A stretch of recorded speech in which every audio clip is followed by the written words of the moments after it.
Dáselo fuerte, feliz y contento de estar aquí en esta noche. Gracias, amado pastor. Gracias a cada uno de ustedes. Gracias, amada iglesia. Gracias, hermano. Qué bendición estar aquí, amado. Para mí es un privilegio compartir la palabra de Dios con ustedes, amada iglesia. Conozco al hermano Juan Gervasio desde el 2019. Pueden sentarse. Sí.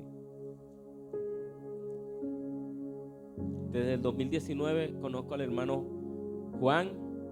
En medio de la pandemia, yo transmitía en vivo, orando por las personas, y allí conocí a mi hermano. Mi hermano tiene un gran corazón, que Dios lo bendiga.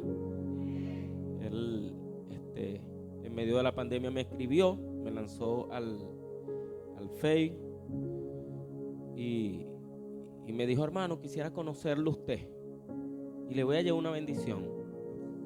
Él trabajaba mototaxi y aún trabajando mototaxi, él llevaba alimento a las personas de más necesidades en el COVID, donde había necesidad de personas que no tenían comida. Él, de lo poco que ahorraba, de lo poco que buscaba, él le daba a las personas. Y también fui uno de los bendecidos por mi hermano, gracias. Y recuerdo que él estaba nuevo creyente. Él todavía no tenía mucho tiempo en el evangelio. Él apenas estaba dando los primeros pasos, como decir, gateando. Y le di una palabra ahí en la esquina donde él se ponía a conchar. Le dije: de parte de Dios, la gloria es de Dios. Tú no eres de los que retroceden. Y contento de que el hermano Luis Samaria me dijo: no, él está felizmente casado. Juan Manuel Gervasio ha sido una bendición y ha permanecido fiel allí. Qué bendición, amado, de que él fue el canal de bendición. Estoy pastoreando allá en la ciudad de Cartagena, en Villanueva, Bolívar, Colombia. Y en el año 2020 nosotros hicimos una campaña, 2021 por ahí, 21. Sí, en el año 2021, en la iglesia donde anteriormente él se congregaba, Samaria Hebrea. Y en medio de esa campaña, amados hermanos, el nombre que Dios le da a él se llama Jesús Cambia Tu Historia. La gloria de Dios. Él dice, él me contó hoy, yo no sabía, que ellos la congregación duraron 3 días pidiendo el nombre para hacer una campaña evangelística. Y esa campaña evangelística se llamó Jesús Cambia Tu Historia. Y a mí me pareció tan bonito ese nombre. Yo digo, wow, tremendo nombre. Que luego, yo tenía una imprenta así en mi casa, pues. Yo soy diseñador y eso. Me pegaba diseños a las gorras, a las tazas, a los polochés. Y con el dinero que ganaba semanalmente, mensualmente hacía una campaña. O sea, apoyaba a una iglesia que tenía necesidad y apoyaba a esa iglesia con la campaña. Y le digo al hermano, permite de que yo haga las campañas con el nombre Jesús Cambia Tu Historia. Y el hermano me dijo, sí, tienes el permiso concedido. Y bueno, me voy yo a Colombia en el 2023 con un hombre, Valentín Sánchez, no sé si lo conocen, ya que es un hombre muy conocido acá en República Dominicana. Me voy a Colombia por 15 días para Barranquilla y para allá, para Cartagena de India. Entonces allá, cuando ya se iban a cumplir los 15 días, el hermano Valentín me dice, bueno, tú tienes prédica, yo tengo prédica, vamos a hacer algo. Como yo tengo que irme, yo tengo mi familia, mi esposa que me está esperando, tengo la congregación allá en República Dominicana, en San Juan, y yo te voy a dejar, luego tú predicas ahí, donde hablo con los pastores. Y sí, coordinamos. Yo me tuve que quedar más tiempo, posponer el viaje para 15 días más. Entonces esos 15 días, dentro de esos 15 días prediqué en muchas congregaciones, pero luego llegué a un hogar de un hermano que se llama Luis, y él me dice, hermano, yo quiero que vayas a orar allá a la casa de mi abuela y de mis tías, que vayas allá al pueblito de Villanueva, Bolívar. Oye, y yo voy allá por un día a llevar la palabra de Dios. El culto no fue en una iglesia, el culto fue en una escuela. Es un lugar que tiene como 32,000 habitantes, no hay ni 1,000 cristianos, lo que hay son solo 3 iglesias. Ahora, bueno, ahora hay más, pero en ese entonces habían solamente 3 iglesias. Y en medio de todo el avivamiento que ocurrió allí, porque yo fui por un solo día, pero ese solo día tuvimos que hacer un culto en la mañana y un culto en la noche, porque Dios se glorificó tremendamente, trayendo liberación, trayendo sanidad. La gloria es de Dios. Déselo fuerte, que es para el Rey de Reyes y Señores, señores. Entonces, no obstante, una señora llegó llorando allá donde yo me estaba quedando y me dice: hermano, yo no pude estar en el servicio. Y resulta y acontece de que yo tuve que volver, cubrir las prédicas y volver a hacer 3 días de campaña por la señora, y me llevé un acompañante, un amigo mío que se llama Sergio Herrera, un evangelista de allá de Cartagena, allá a Villanueva. Y eran 3 días de campaña, y esos 3 días de campaña, con un parlantico número 15 de esos chinos que ya tienen su micrófono incluido, con los que a veces uno predica en las calles,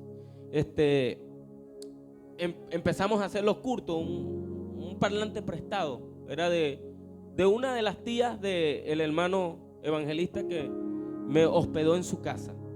Y de ahí empezamos a hacer los cultos, las 3 campañas. Eso fue una gloria, que la gente caía sola. La gloria es de Dios. Yo predicaba y la gente caía sola. Había personas que quedaban traumatizadas porque decían: pero vengan acá, no se golpeó la cabeza, no se rompió la cabeza. Y allí recuerdo que hubieron muchas sanidades, muchos milagros. De hecho, allá hay personas que fueron sanadas para la gloria de Dios. Y esos 3 días de campaña se convirtieron en 40 días de campaña. Bajo el nombre de Jesús cambia tu historia. Dele fuerte el aplauso al Rey de Reyes, señores. Cuando yo me voy a regresar, digo, bueno, ya me voy para mi país. Y cuando ya decido regresar, ya Dios estaba tratando conmigo. Oye, ¿qué va a pasar con esas personas? Porque la liberación no es que una persona caiga en el suelo. La liberación no es que una persona reciba una sanidad. Hay que mantener la liberación. Cuando un espíritu sale de una persona, el espíritu sale, pero dice: yo volveré a mi casa. Y resulta y acontece de que cuando ya yo tenía casi mis maletas preparadas para irme, una de las señoras de la comunidad me dijo la misma palabra, confirmando de que no me debía regresar aquí a República Dominicana. Me hizo la pregunta: ¿y qué pasará con las personas que ya ellos fueron tocados, fueron sanados? Ellos lloraban. Yo tengo video ahí, hermano Juan, cargándome. Esa gente, para ellos, bueno, cargándome, paseándome, de todo. La iglesia allá empezó en una casa prestada. Yo agarré, acondicioné el lugar. Entonces luego las mismas personas de la comunidad empezaron a aportar, que si unas bocinas, 2 parlantes, 15, y la gloria es de Dios. Y allá está la iglesia Jesús cambia tu historia. Dele ese fuerte aplauso a Dios. Y fui a Estados Unidos, y allá la iglesia en Estados Unidos ya está inscrita. Yo nada más estoy esperando mi residencia permanente para establecer la iglesia Jesús cambia tu historia también en Estados Unidos. Y dele fuerte ese aplauso al Rey de Reyes y Señor de señores. Dáselo fuerte, fuerte. Y le doy gracias a mi hermano y amigo, porque sé que ese nombre está cambiando vida, está cambiando historia. Había una mujer que bebía de lunes a lunes. Dormía en el cementerio y nunca se apartó, hermano. Allá está en la iglesia. Se bautizó, se casó allá en la iglesia. Mira, pastor, en 2 años y más o menos 2 años y casi 3 años, se han casado allá como 7 matrimonios. Y se han bautizado como 7 matrimonios en 2 años y pico. Y se han bautizado como casi 40, porque la iglesia es una iglesia, el local que nosotros tenemos es un local que caben 70 a 80 sillas, más o menos, y algunas personas ahí paradas. Pero la gloria es de Dios, amén. Como Dios se está glorificando en aquel lugar. Amados hermanos, vamos a predicar bajo el tema: hay una palabra para cada ocasión. Dígale al que está a tu lado: hay una palabra para cada ocasión. Para cada ocasión hay una palabra. Y esa es la palabra que yo le di al hermano, por la boca de Dios. Varón, usted no es de los que retroceden. Muchos que empezaron con él retrocedieron. Muchos de los que se quedaron y él mira dónde está. No es que estoy feliz porque otros hayan retrocedido, sino que hay una palabra para cada ocasión. Amén. Vamos a leer la palabra en el nombre del Padre, el Hijo y el Espíritu Santo. ¿Cuántos dicen amén? Vamos a leer Romanos capítulo 8, versículo 4. Para los que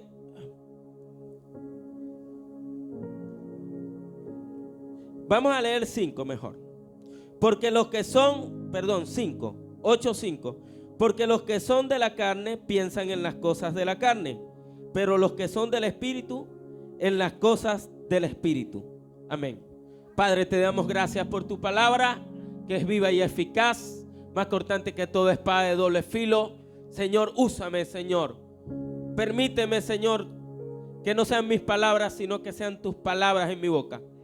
Porque, Padre amado, bendito Dios, mis palabras, Señor, no son nada, pero tus palabras en mi boca puede suceder algo, Señor Jesús. Necesito que tus palabras estén en mi boca hoy, Señor Jesús. Gracias te doy, Jesús. Amados hermanos, y en Venezuela estuvimos en un servicio, en un culto, y allá en Venezuela, en Petare, el año pasado, estuvimos allá ministrando la palabra de Dios, y luego de terminar ese culto, para la gloria de Dios, fue glorioso. Y a las 6 de la mañana tocaron la puerta donde me estaba quedando en casa de los pastores. Uno de los jóvenes que estuvo en el culto, él fue allá a la iglesia donde yo estaba hospedándome, y a las 6 de la mañana me dice: pastor, necesito hablar con usted. Quizás usted tendrá un tiempito para hablar conmigo. Yo le digo: sí, hijo, claro que sí, con mucho gusto te puedo atender. Y él empieza a hablar conmigo y dice: pastor, quiero que me deje un consejo porque quiero ser un verdadero cristiano. Es que a veces caigo, a veces como que recaigo, y a veces tengo problemas de ira. No sé por qué tengo problemas de ira. ¿Será que es una maldición generacional que tengo? Porque es que mi papá es de un carácter muy fuerte. Es que mis hermanas también son de un carácter muy fuerte. Y escuché la voz de Dios que me dijo: no, porque ya Él es una nueva criatura. Porque cuando uno viene a Cristo, todo pacto es roto, y Él ya es una nueva criatura. ¿Qué es lo que está sucediendo con Él? Lo que está sucediendo con Él es algo muy sencillo, que son las obras de la carne. Porque manifiestas son las obras de la carne, que son fornicación, adulterio, lascivia. La obra de la carne es enemistad, pleito, ira, contienda, disensiones. No solamente obra de la carne es fornicación.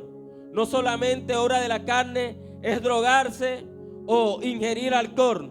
Obras de la carne también es tú discutir. Obra de la carne también es irritarte. Y en ese momento yo recuerdo que empiezo a repetir con el joven. Le digo: hijo, venga acá. Repite conmigo: renuncio a la fornicación, renuncio al adulterio, renuncio a la lascivia, renuncio al egoísmo, renuncio al pleito, renuncio a la ira. Y cada palabra, amado, nosotros lloramos juntos ese día, recuerdo. Vive Jehová que está aquí. Nosotros lloramos porque la presencia de Dios se metió. Y él empezó a renunciar y luego a recibir los frutos del Espíritu. Pero como hay una palabra para cada ocasión, luego me tocó a las 3 de la tarde predicar en una loma que tuvimos que agarrar 2 carros. Y resulta y acontece, hermano Juan, de que cuando voy a predicar allá, bien temprano a la 1, me arreglo, y cuando llegamos al lugar, es una iglesia que es un poco conservadora y a veces no aceptan que uno tenga barba ni nada de esto.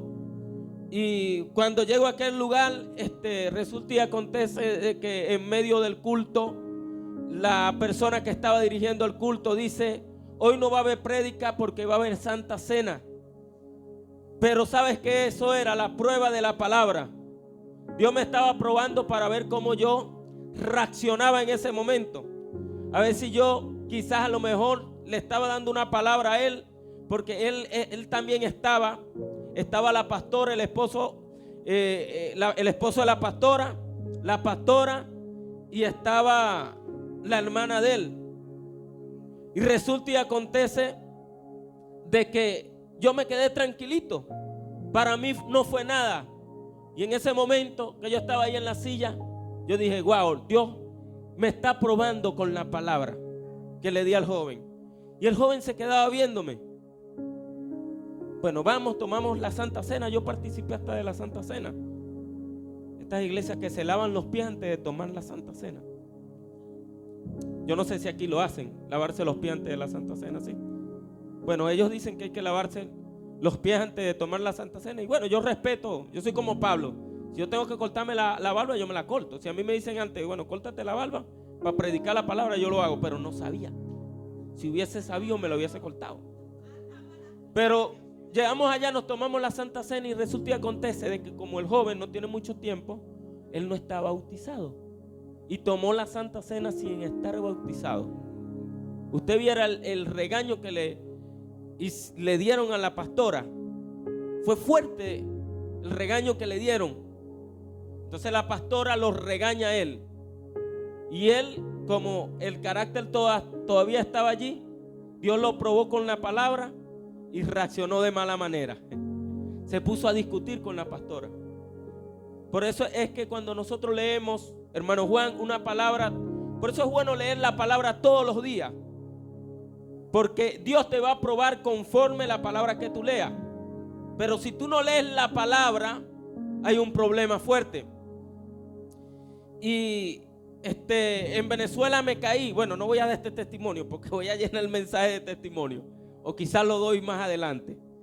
Entonces, amados hermanos, es por eso que este versículo nos dice que los que piensan en las cosas de la carne viven en la carne. Los que piensan en las cosas de la carne viven en la carne. Por eso la palabra nos enseña de que no debemos dejarnos dominar por la naturaleza pecaminosa. ¿Qué es lo que quiere la obra de la carne? ¿Qué es lo que quiere la naturaleza pecaminosa? ¿Cuáles son los deseos que están en nosotros? Porque tal como el hombre piensa, así va a ser lo que va a ser, porque de un pensamiento viene una acción, de una acción viene un hábito, y de un hábito viene un destino. Pero todo empieza por un pensamiento. Tus triunfos empezaron por un pensamiento. Tus metas empezaron por un pensamiento. Tus derrotas también empiezan con un pensamiento. Por eso la palabra de Dios nos enseña a guardar nuestro corazón. Sobre toda cosa guardada, guarda tu corazón, porque de él mana la vida. La palabra corazón quiere decir subconsciente y es la parte donde almacenamos toda la información. Cuando nosotros, amados hermanos, nos enamoramos en el corazón, pero lo que pensamos en el cabello bonito, en los ojos bonitos. Porque en realidad, cuando la Biblia se refiere al corazón, en estos versículos se refiere a los pensamientos. Pero ¿de dónde vienen los adulterios? ¿De dónde vienen los hurtos? ¿De dónde nacen? Nacen del corazón, nacen de los pensamientos. Nadie cae sin pensarlo. Nadie roba sin pensarlo. Nadie mata sin pensarlo. Pero nosotros tenemos lo que es la palabra de Dios, como lo dice la Biblia en 2 de Corintios 10:5, que las armas de nuestras milicias no son sino poderosas en Dios para destrucción derribando todo pensamiento que se levanta, llevando cautivo todo pensamiento a la obediencia a Cristo Jesús. Por eso, amado, cuando te venga un mal pensamiento, tú debes decirle: Señor, ponerte la mano en la cabeza y decir: Señor, yo llevo todo pensamiento cautivo a la obediencia a Cristo o de Cristo Jesús. Amén. Amados hermanos, y vemos que el libro de Romanos, el apóstol Pablo lo escribe estando en Corintios. Cuando eso, Pablo nunca había ido a Roma. Las iglesias en Roma empezaron cuando vino el avivamiento. En el capítulo 2 de Hechos dice que habían pardos, elamitas, habitantes de Mesopotamia, cretenses, y también habían romanos, europeos allí. Y cuando hubo ese mensaje de Pedro, que dice que en el primer sermón de Pedro se convirtieron 3,000 y fue aumentando el número a 5,000. La palabra de Dios dice que el evangelio, no todos se quedaron allí. Ellos se esparcieron porque habían diferentes lenguas y había diferentes, y llegó el evangelio a Roma.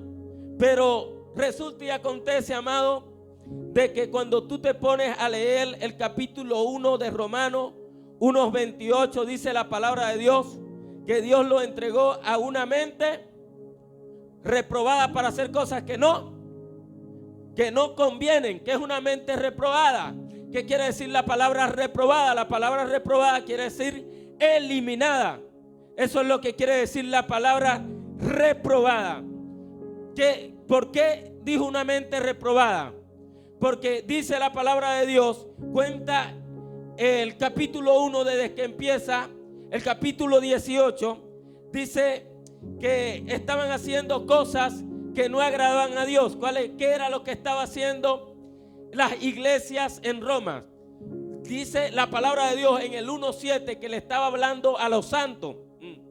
No le estaba hablando a gente no cristiana, le estaba hablando a los llamados a ser santos.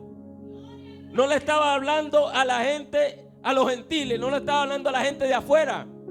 Le estaba hablando Pablo a la gente de adentro, a los llamados a ser santos. ¿Por qué? ¿Qué estaba pasando allí? Dice la palabra de Dios que ellos estaban adorando, en vez de adorar al que creó todas las cosas, estaban adorando a las cosas creadas. Pusieron cosas creadas, adoraban animales de 4 patas. Como en la India, que mientras más vaca hay, ellos creen que son más santos, porque la vaca es sagrada, porque no comen carne de vaca. ¿Cuántos quieren ir para la India? Alábale si puede, amado hermano. Y este pueblo, amado hermano, y estas iglesias de Roma, dice que ya las mujeres dejaron el uso natural y hombres también. Había aberración de homosexual, lesbianismo, lo cual hizo de que se dijera esta palabra tan fuerte. Dios lo entregó a una mente reprobada, una mente eliminada, una mente pervertida para hacer cosas que no convienen. Por eso dice la palabra de Dios: ¿con qué limpiará el joven su camino? Es con guardar la palabra de Dios. Dice la palabra de Dios, amados hermanos, que tu palabra, he guardado los dichos de tu boca para no pecar contra ti.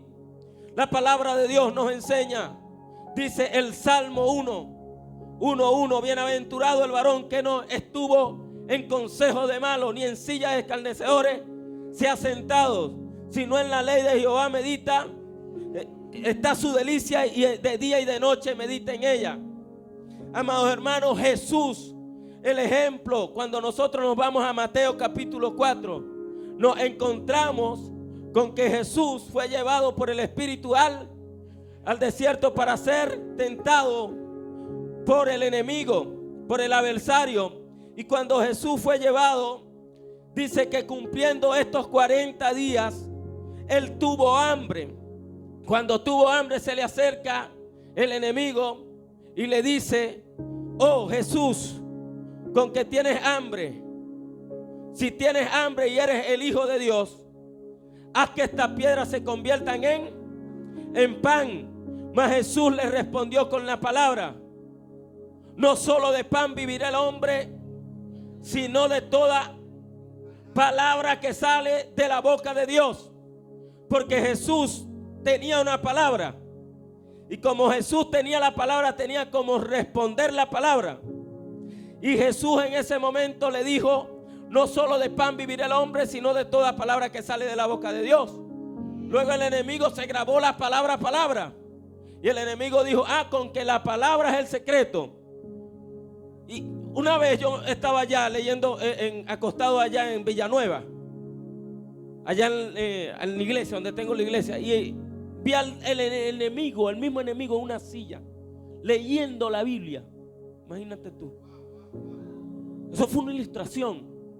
O sea, el diablo leyendo la Biblia. Y yo me pregunté: ¿para qué el enemigo lee la Biblia? No es para salvarse, es para atacar, ¿verdad? Imagínate si el enemigo lee la Biblia. Es una ilustración. Y amados hermanos, cuando el enemigo sube a Jesús en la ciudad y lo sube en el penáculo y le dice: lánzate, porque a sus ángeles mandará para que te guarden todos tus caminos y no dejará que tus pies tropiece sobre piedra. No dice en tus caminos, porque le citó el Salmo capítulo 91, 12. Porque él se sabía la palabra. Mas Jesús le dijo: no tentarás a Jehová tu Dios como te tentaron en Masá.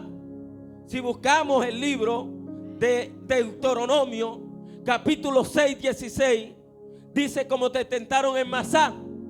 ¿Qué significa Masá? Masá o Meribá.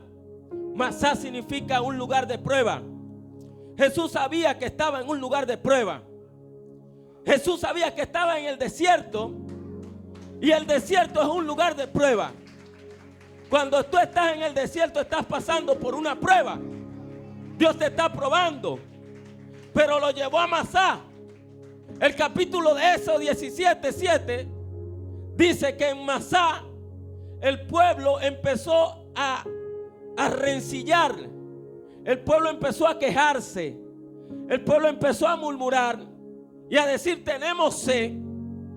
Y como tenemos sed, se levantaron contra Moisés.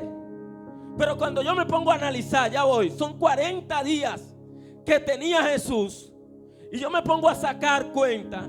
Yo dije: después que el pueblo de Israel salió de la cautividad de Egipto y cruzó el Mar Rojo, 3 días después se quejaron. ¿Pero por qué se quejaron? Porque no tenían, porque las aguas eran amargas. Luego al mes se quejaron porque no tenían alimento. Y luego a los 40 días se quejaron porque tenían sed nuevamente. Son 40 días que Jesús tenía en el desierto. Son 40 días que tenía el pueblo de Israel. Y eran 40 días que Jesús lo iba a libertar y le iba a dar la tierra prometida. Me parece ser que Jesús no solamente tenía la palabra, sino Jesús es la palabra. Porque en el principio era el verbo, y el verbo era con Dios, y el verbo era Dios.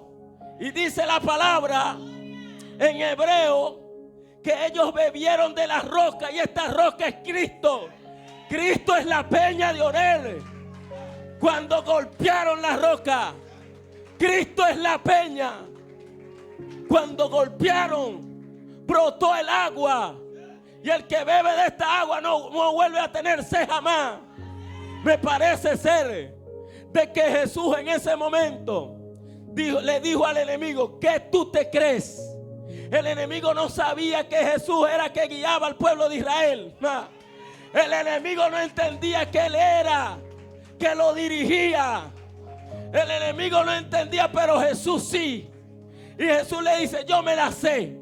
El enemigo no tiene nada nuevo, hermano. El enemigo siempre utiliza lo mismo. El enemigo nunca inventa algo nuevo. Las armas del enemigo son las mismas. Las mismas herramientas que utilizó con Adán son las mismas herramientas que utilizó con Jesús. Las mismas herramientas que va a utilizar contigo. Es el engaño, es la adversidad, es la tormenta. Es cuando tú tienes necesidad, el enemigo va a decir, ya voy, ahora que estás pasando necesidad, ahora que Dios te quiere llevar de nivel, ahora que van a empezar los milagros a manifestarse, ahora que viene la provisión, ay, es que esta gloria será mayor. Ay, siento poder en esta hora. Es que hay procesos en el ser humano que van a durar poco, pero muchas veces somos nosotros los que empezamos a desobedecer a Dios y atrasamos el propósito. Es que tu bendición está a la puerta de la esquina. Tu bendición no está lejos. Tú no tienes que esperar mucho tiempo para obtener la bendición. Dice la palabra que el pueblo de Israel cada día se le convirtió en año. Fueron 40 años en el desierto. ¿Por qué? Porque se quejaron. Porque cuando una persona no tiene nada, cuando una persona tiene necesidad, tenían hambre y no hicieron como Jesús. Pero Jesús dijo, estoy en prueba. Estoy siendo procesado. Esta es la prueba. Yo sé el destino. Jesús sabía que tenía que pasar por dolor, por dificultad. Pero Jesús también sabía que Él se iba a sentar a la diestra del Padre, interceder por ti, por mí. Y todo lo que te ofrece el enemigo. Y el enemigo estaba allí creyendo de que lo iba a conquistar. Y Jesús se recordó de que este pueblo tan rebelde, este pueblo que en un momento el mismo Dios le dijo a Moisés, saca a mi pueblo de la cautividad, saca a mi pueblo de la opresión, saca a mi pueblo que está cautivo, saca a mi pueblo. ¿Y será que había que refrescarle la memoria espiritual? ¿O será que esta gente no meditaba en los dichos de Dios? Porque ellos salieron de Egipto, pero todavía Egipto estaba en ellos. Todavía tenían las costumbres. Estamos hablando de que Egipto era un pueblo que era idólatra, un pueblo politeísta, que tenía varios dioses, creía en varias deidades, que para todo tenían un Dios. Pero el pueblo de Israel fue llamado a ser monoteísta, a creerle a un solo Dios, a adorar a Dios, a servir solo a Dios. Tú eres llamado a alabar a Dios, a servir a Dios en la necesidad, a servir a Dios en la angustia. Es que no hay promoción sin tú pasar por proceso. Ahorita todos te ven brillando, ahorita ven todo, ay, mira cómo Dios lo ha bendecido, pero no han visto por todo lo que tú has tenido que pasar, todas las ofertas que tuviste que rechazar por no agradar al hombre, sino por agradar a Dios. Tú has querido agradar a Dios. Hay gente que ha agradado a Dios, por eso Dios lo ha posicionado, Dios lo ha bendecido y lo va a seguir bendiciendo, porque es el Dios todopoderoso. El pueblo de Israel estaba allí y Moisés en un momento se fue al desierto. Y cuando se fue Moisés al desierto, el pueblo de Israel habló con Aarón y dijo, ¿pero qué le habrá pasado? Algo le habrá pasado al Moisés. Vamos a levantar un becerro de oro. Y ellos levantaron, Aarón agarró todos los zarcillos, todas las cadenas, todos los aretes, todo el oro que tenía. Hicieron un becerro de fundición. Y él estaba en el monte escribiendo las tablas de la alianza, las tablas del pacto, los mandamientos. Y mientras él estaba escribiendo los mandamientos, el pueblo estaba adorando a Dios. Dios le dice, desciende, mira a tu pueblo. Dios le empieza a decir, mira a tu pueblo, pero ven acá. No fue que Dios le dijo, en Éxodo capítulo 3 de que este era el pueblo de él. Saca a mi pueblo, saca a mi primogénito, saca a mi hijo. Israel era el primogénito, el hijo primogénito de Dios, de la cautividad, para que me celebre fiesta, para que me alabe, para que me adore. Y el pueblo de Israel empezaron a decir: no, este fue que nos sacó de la cautividad, nos sacó del oprobio. Ellos eran martiriados, ellos eran oprimidos, ellos hacían ladrillos y aumentaron el número de ladrillos, trabajaron arduamente.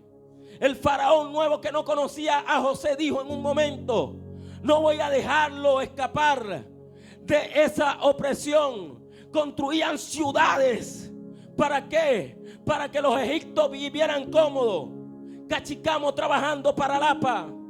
Oh, todo lo que esta gente hacía, no veía ninguna ganancia.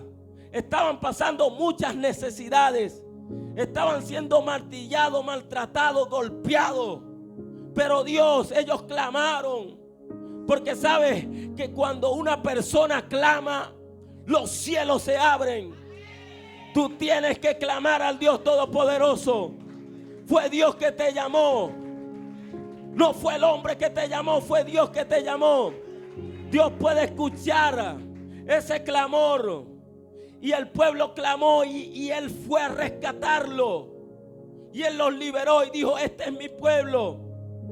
Pero el pueblo no fue que Dios dejó al pueblo, fue el pueblo que dejó a Dios. No es Dios que te dejó, fuiste tú que te alejaste. No es que Dios está lejos de mí, no es que tú te alejaste. Es que ¿cómo es posible que Moisés le dijo: si tu presencia no va conmigo, no nos saques a ningún lugar? Pero es la misma presencia que estaba en la nube, la misma presencia de Dios que lo guiaba. Desde Éxodo 3 la presencia de Dios guiaba al pueblo. No era la presencia de Dios que lo alumbraba. No era el mismo Cristo que lo llevaba en el camino. Era la presencia del Dios Todopoderoso. La nube de fuego. Ellos vieron, todo lo que vieron fue porque Dios estaba allí. Y como en el capítulo 33 le dice: si mi presencia, si tu presencia no nos saques de aquí. Y no era la presencia de Dios. Pero cuando se fue la presencia de Dios, la presencia de Dios, Dios un momento dijo: no, yo no voy a ir con este pueblo. Le pidió permiso a Moisés y le dijo a Moisés: mira, Moisés, sabes que ya yo estoy alto, ya la paciencia se me ha colmado, déjame destruir a todo este pueblo y de ti haré una nación grande. Moisés le dice: si tú haces eso, los egipcios se van a burlar de nosotros y van a decir: ¿para qué nos sacaste de la cautividad? Para matarlos en el desierto. Porque le dijo: tu pueblo. Y Moisés le dijo: ¿cómo que mi pueblo? ¿No te acuerdas no te acuerdas, Dios? ¿No te acuerdas, Jehová, en un momento que fuiste tú, que yo no quería ir, fuiste tú que me insististe? Saca a tu pueblo de la cautividad. Pero este pueblo dice que era duro de cerviz. ¿Qué es un duro de cerviz? ¿Qué es la cerviz? La cerviz es el cuello, el cuello del camello, el cuello del animal. En otras palabras, cuando estos animales arriaban la tierra o cargaban, eran como testarudos, rebeldes. ¡Ay, santo Dios! Nesta más catana. Un pueblo rebelde que no se deja guiar. Un pueblo que quiere caminar por encima de Dios. Un pueblo que no se deja coordinar por Dios, quieren coordinar a Dios. Un pueblo que limita a Dios, que no deja que Dios se mueva. Un pueblo que no quiere obedecer a Dios. Y este pueblo era un pueblo duro de cerviz. Este pueblo no obedecía a Dios.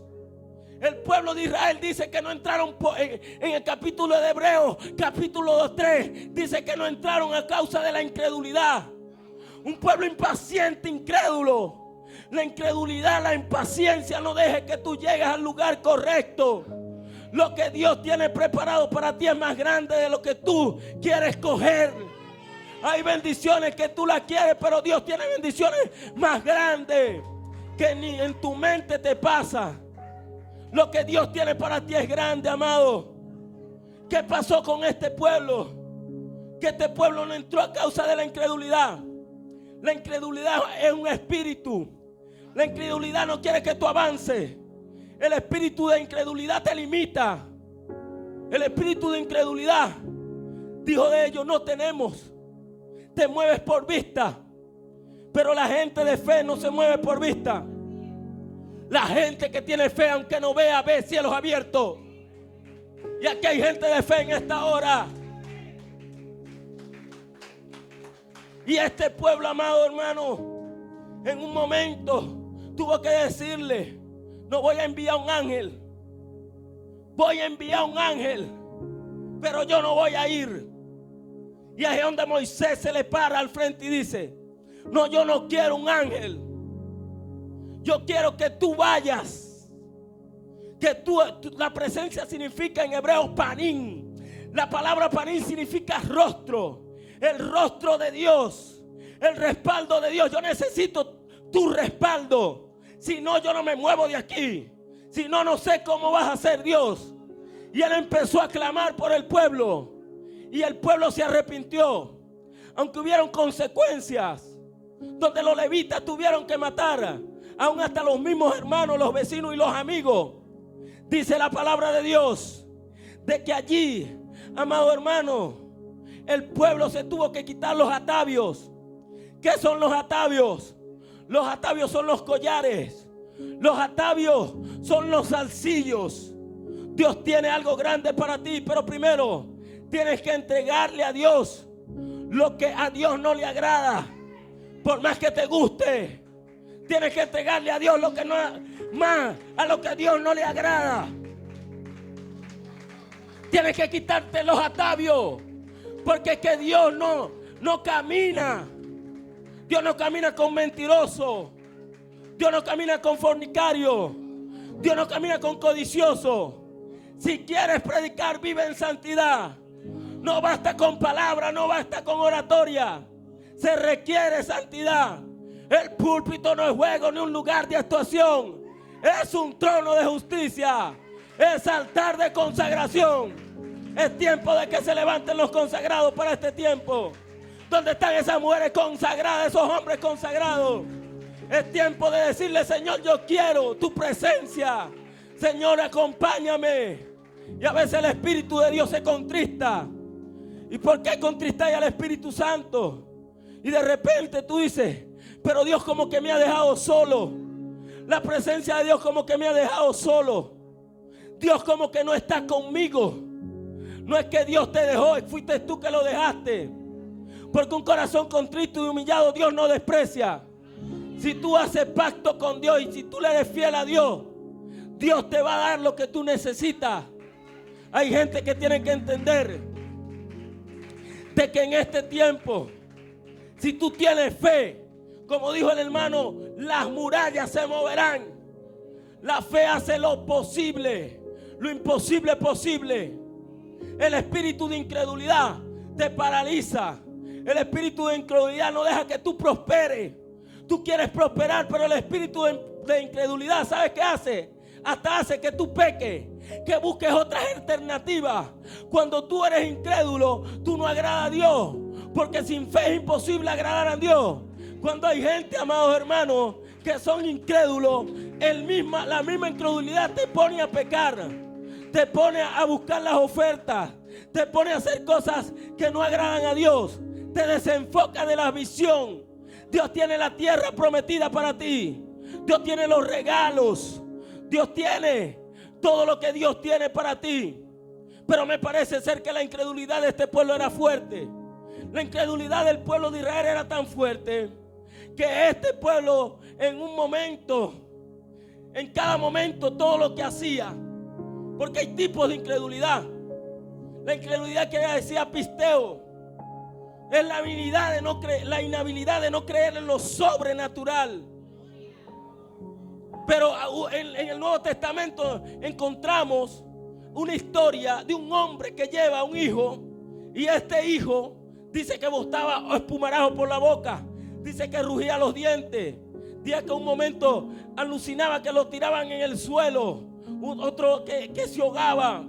Y el padre trae a su hijo a los discípulos para ver si los hijos pueden libertarlo, pero dice que no pudieron.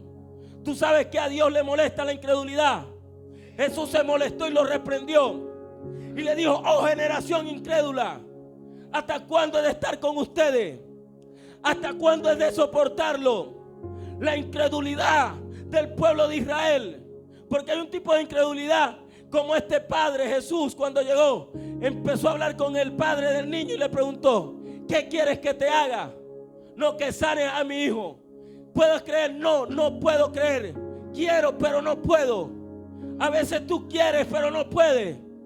¿Por qué no puedes? Porque quizás ese niño ya tenía 13 años, 14 años, pero todavía ese niño estaba en la misma condición.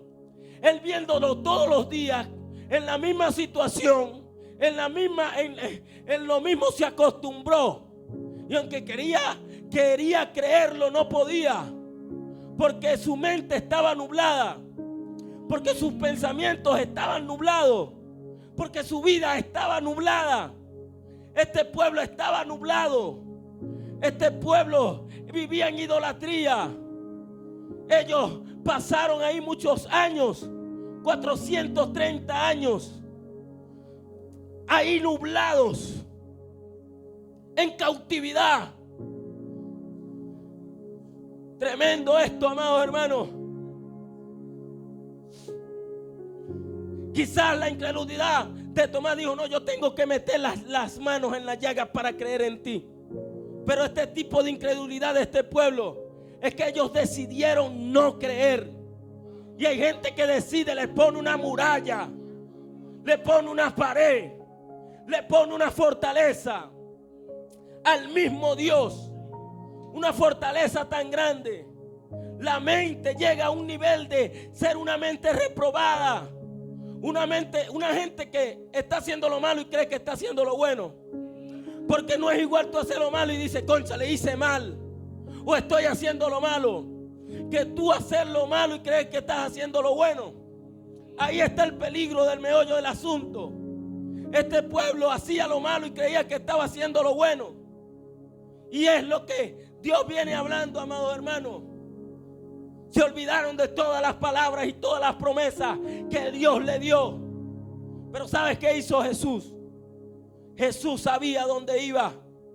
Por eso, mientras el pueblo adoró una estatua de oro, un becerro de oro, Jesús, cuando el enemigo le presentó allí esa tentación y le mostró todos los reinos del mundo, si postrados me adoraran, Jesús le dijo: solo a Dios adoraré y solo a Él serviré.